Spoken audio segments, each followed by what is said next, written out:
Do you have a go-to sweet snack? I used to be a real sweets guy. Oh my gosh, crazy. You ever go over Thanksgiving dinner or something like that, and you got to try a piece of all the pies and cakes and whatever else.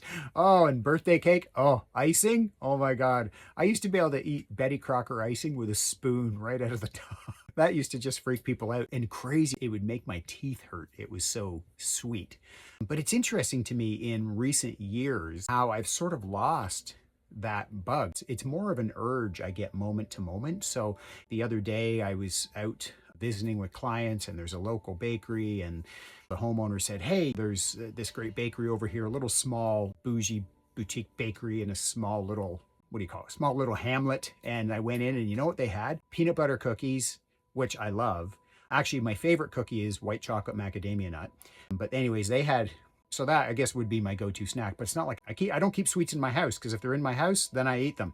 So for me, again, it's sort of like a happenstance. So I walk into this bakery, I get myself a sandwich because who doesn't love a good hoagie every now and again? So I get a sandwich, and then under the counter they have these peanut butter cookies, and they're the size of hubcaps. They're massive, and I'm like, give me four. And so I keep them in my freezer because once maybe every 3, 4, 5 days I'll grab one. And then they also had Rumballs, and I said to the bakery owner, I said, are those Rumballs? And she goes, oh, they're not just Rumballs. She goes, they are my Rumballs. And she goes, they are special. No one makes them like me. Again, I got to have 4. And it's funny because I went in a week, so this was a couple weeks ago, I guess. And I went in a week later because I was at the same property.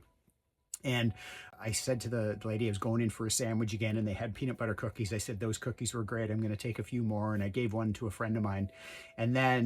And she said they were really good too. So it wasn't just me. And then I said to the bakery owner, I said, do you have those Rumballs? And she goes, no. She goes, I sold out of them. I got everybody asking for them. So she goes, I'm going to do another batch. So right now it's Rumballs. But you know what I'm a fan of too is Christmas cake. I know people are like fruit cake.